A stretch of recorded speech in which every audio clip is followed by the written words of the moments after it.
Magandang araw muli mga karepax.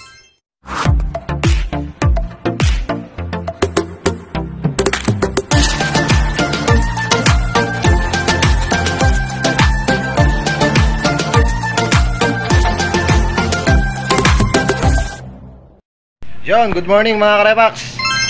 May customer tayo dito. Shoutout sa ating manggagawa ng upuan. Ito, bali kapatungan natin ng ano tawag sa tela na yan? Gamosa. Yan, yan natin kung paano diskarte para ikabit tong kanyang cover. Samahan nyo kami mga karepax. I-ayos lang natin ito. Yan, bali unahin muna natin yung sa bandang harap. Kahit mga 3 tacker lang or 4. Yan. Tapos yung kabilang dulo para mahatak muna yung gitna nya. Yan po ang ating sumasideline. Tapos na ang kanyang trabaho kaya sumideline muna. Yan, tapos yung kabilang dulo naman na-tacker na yung kabila. Atakin natin dito na sa kabila naman yung katapat bandang likod. Then pagkatapos yung dalawang gilid. Yan, dalawang gilid naman para lumapat yung gitna.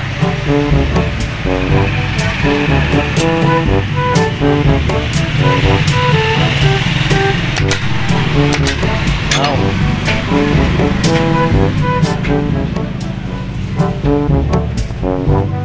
Yan, medyo tutulak natin pa gano'n para mabanat. Magandang klaseng tela to. Hindi totoo yan.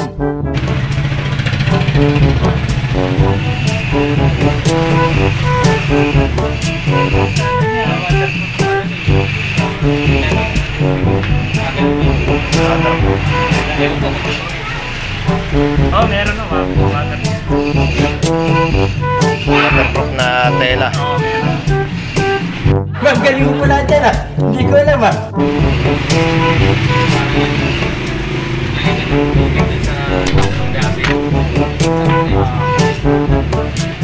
Ayan, pag ganyan lang po. Unti-unti muna. Huwag nyo pong babanatan kagad ng tacker lahat. Bali, gitna. Sumunod dyan. Gitnang harapan. Kahit isa lang muna. Tapos, yan. Babanatin natin pag ganyan.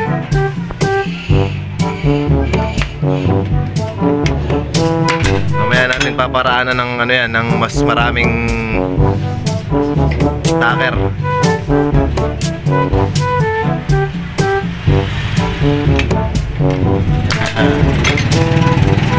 At mamaya yung mga sobra na to, pag nakatacker na lahat, kakatingin natin para maganda tignan.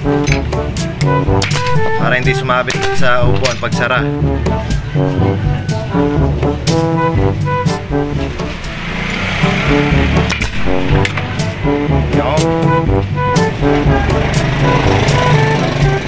Tapos noon yung sa ayan, bandang likuran naman. Yan, nakukuha na yung kanyang hulma ng upuan.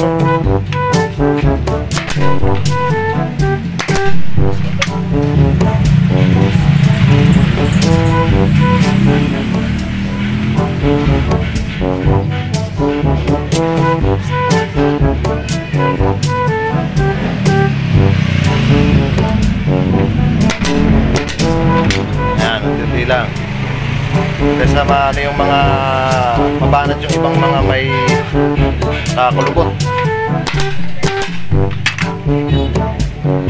Bali ito kasi nakaukit na to, pinalagyan ng ating customer na additional na cover para mas astig. Okay.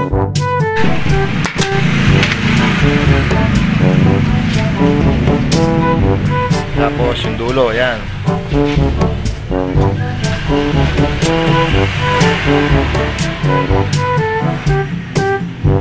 Medyo mahirap pa natin to, di katulad ng mga rubberized na tela.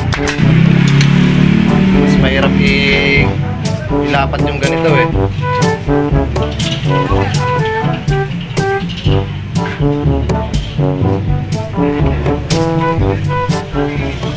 Yan, may pabak natin din natin. Medyo mangingiwi ka talaga nito pagkahaltak.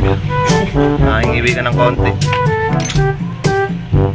Yan, nakakapangit ang mukha ito. And medyo bitin siya dito, no? Pero siguro papalitan natin mamaya yan.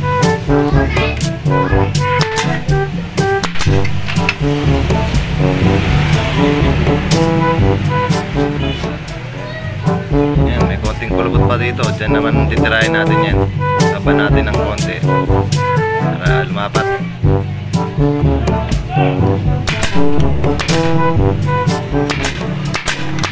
Yan, tinira ng tinira.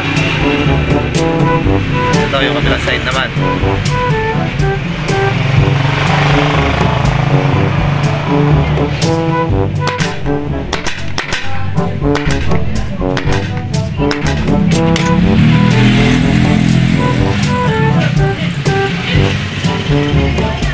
Yan, kung sakaling gusto niyo pong magpakabit ng seat cover, pasila po kayo sa aming shop. Wish nyo lang po, Renbert's Motorcycle Shop. Ito lang po sa Iba, Hagonoy, Bulacan. Malapit lang po kami sa may school, Iba High School and Elementary. Bali nag-uukit din po kami, tsaka cover.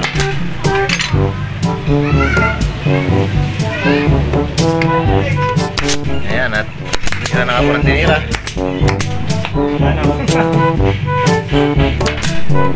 Ayan, magpatuloy yung hawan natin. Medyo papantay pa natin yung iba niyan. Pang ano lang yan, guide lang muna.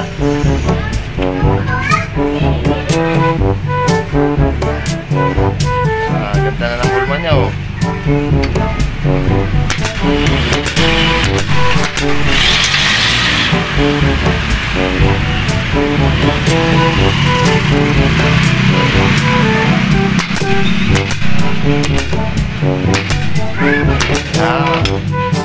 Halos konti na lang, malapit na siyang matapos. Malapit na sa finish line.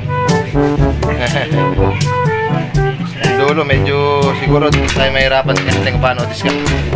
Wala kasing tahi yung ano nito, yung pinaka dulo. Ito tayo magkakaalaman. Siguro hindi natin mape-perfect na may ano ito, pero at least mas maganda kasi kung may tahi talaga to para hulma-hulma. Yan, may konting lupin chop yan. Parang siya na magsisilbing tahi.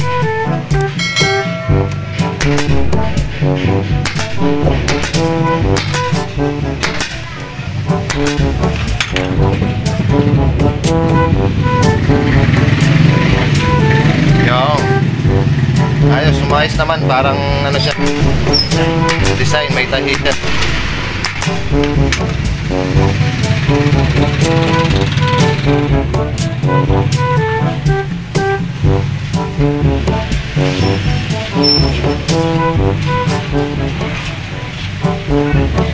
Yan. Yan yung mga Revax, oh. May design siya sa harapan. Mas maganda kasi kung talagang tatahiyan to. Pero kasi ito, cover lang naman, additional. Ang gandang klaseng tela to.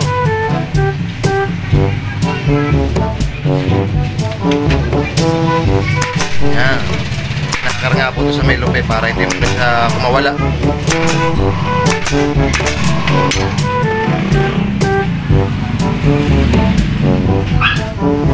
Yan, ito yung sobra na to. Kakatingin pa natin yan. Yan, parang yung sa original na cover. Yung dati niyang cover.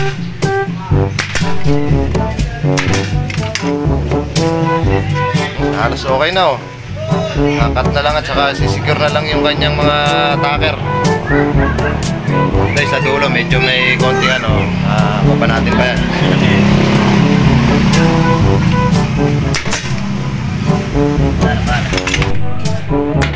Yan. Ayos. Dagdagan na lang ng takat niya para hindi bumitaw yung gilid niya. Tapos kakat na natin to.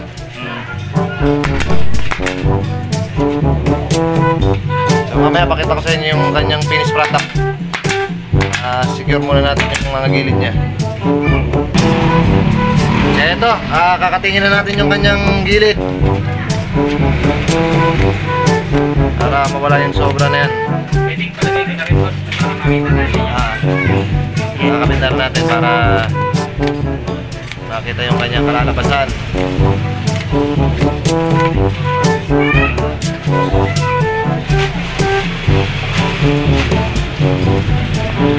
Yan.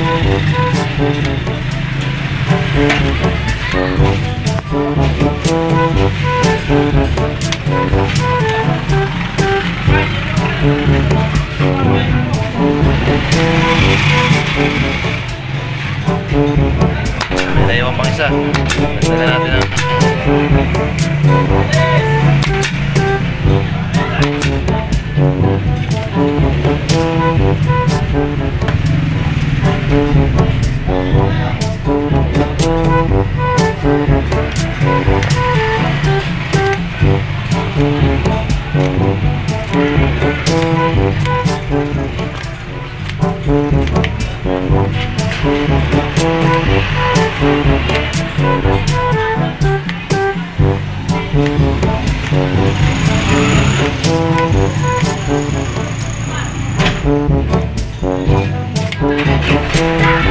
matatapos na.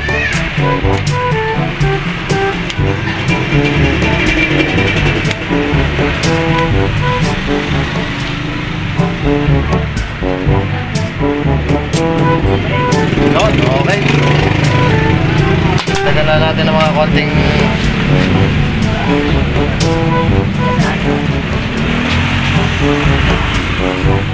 ito, meron na pala siya nakakabit. Bali, papalitan lang.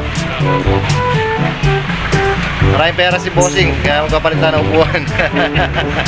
Kala mo hindi kita papatulan ha?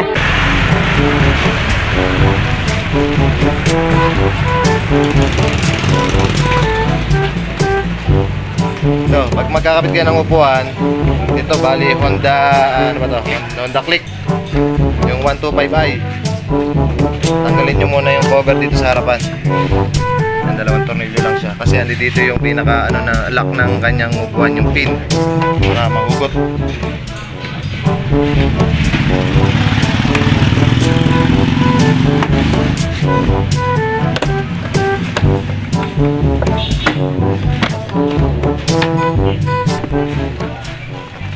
Yan, andi dito yung kanyang lock.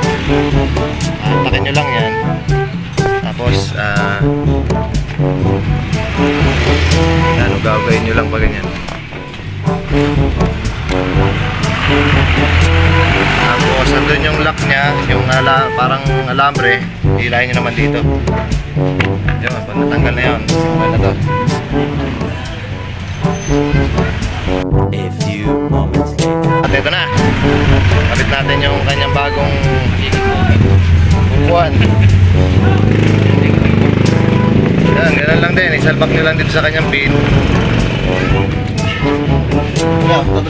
Yun, brought to you by Cobra. Andit lang mga Yo, Cobra. shout out. Pampalakas. Si Romulo pala. Romulo Sebastian 43. Yan, hanapin nyo lang po. Hanapin nyo si Romulo. Hindi nyo po makita si Romulo, si Upe. Yan, yung washer niya, then tsaka yung pinaka-lock. Pin, lambre. Baliktad ba? Nahin mo yung...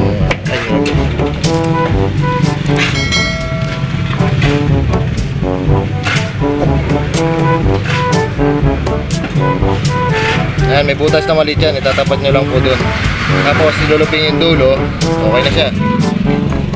Yun, okay na. Tingnan natin kung okay yung kanyang bagong upuan. Pili natin yung ibang iiwan pa. Okay. Yan, tingnan natin.